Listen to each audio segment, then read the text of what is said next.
The reason why Monica Moorhead joined Workers' World Party in the 1970s, and a big reason why I joined the party around the same time, maybe a few years earlier, I was a soldier in the Army during the Vietnam War, another story, is because of the party's strong principled position on fighting racism, fighting for the self-determination of people of color, fighting for black liberation.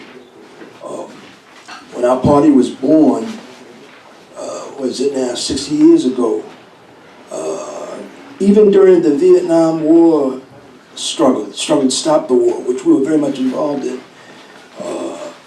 still the black liberation struggle, which was raging at that time, was our primary mission to support the Black Panther Party and other black people and people of color who are fighting. Our view then and now is that we should support the struggle against racism and for self-determination, even when we don't particularly agree with the leadership. Sometimes the leadership comes from politicians who are, the opposite of revolutionary. Sometimes it comes from the church somewhere or the Nation of Islam. Contradiction being that leadership may be backward on some questions that we are revolutionary on, like, women's liberation and the liberation of gay and lesbian and bi and trans people. One thing I noted in this very excellent film, and this is no criticism of the Panthers, because the point is they were way ahead of their time. Actually, they were the first significant national black organization that came out more than 50 years ago in support of gay and lesbian liberation. That was unheard of. In the civil rights movement, the leaders, they didn't touch that. They didn't touch that. But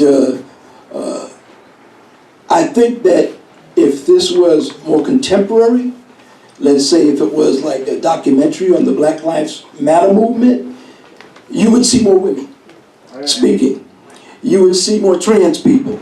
You would see more openly lesbian gay people. That's a product of the times, and that's a good thing. That's an excellent thing.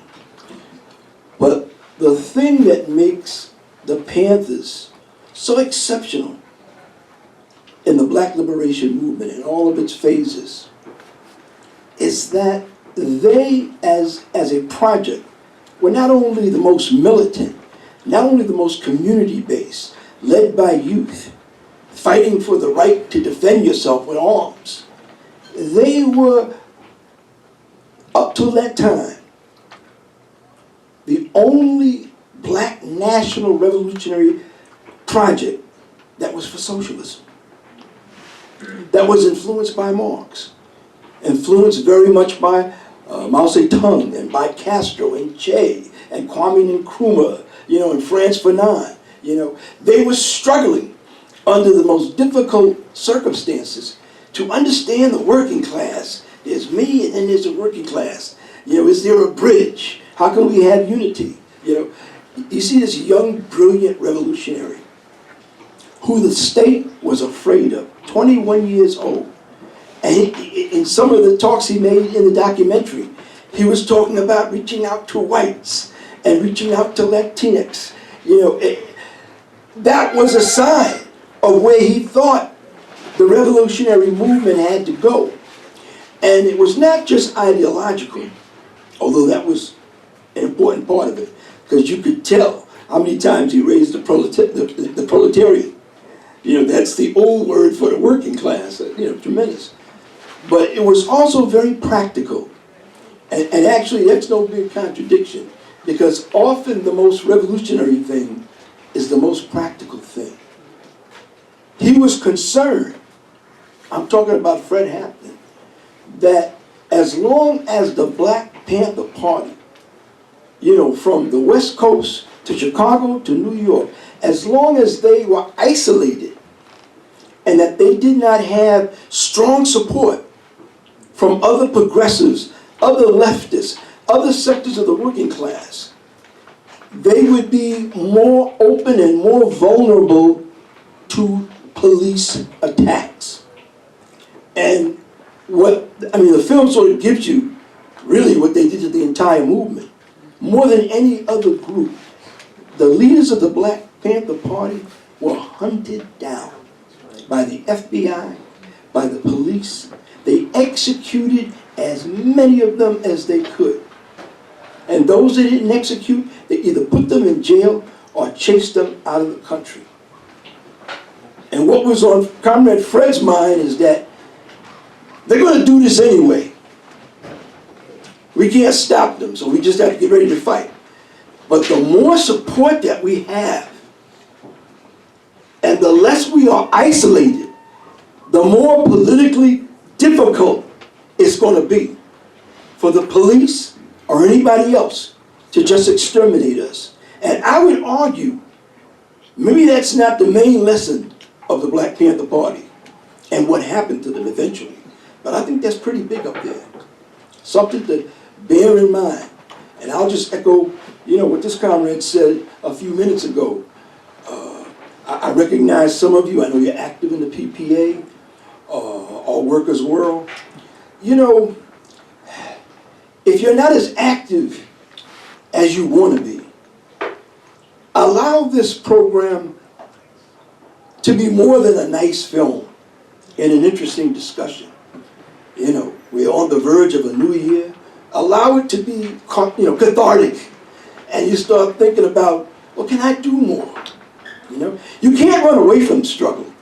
The crisis of global capitalism is getting worse and worse. One way or another, it's going to affect you. You can't get over it. You can't get under it. You can't get around it. So you might as well embrace it, and be part of, everybody who's trying to make history. Whatever time you have. I know it's difficult for a lot of young people. Frankly, it's more difficult now than it was when I was young. It used to be you get a college education or a master's degree, and you were pretty much promised a comfortable life. And you could say that, the struggle, that was nice. I dibbled and dabbled with that when I was in college. But now, I'm doing well. Now, the way that capitalism is, there's no promise, no matter how many degrees you got. You have no promise that you're going to be able to stay in the same apartment because it costs too much. And your roommates are constantly moving out. There's no promise that you're going to have a decent job. If you got a job, it's revolving. And you probably got 3 jobs because it takes that. This is actually the crisis that a lot of young people, and in particular young revolutionaries, are dealing with. They can't even find economic stability. But that being said, I just want to encourage those of you who are in the revolutionary struggle, or thank you, stay there, stay strong. And those who want to be in it and take the next step, please do it. I give you a month until January. No, you got a little bit more than that. Anyway, long live Fred Hampton.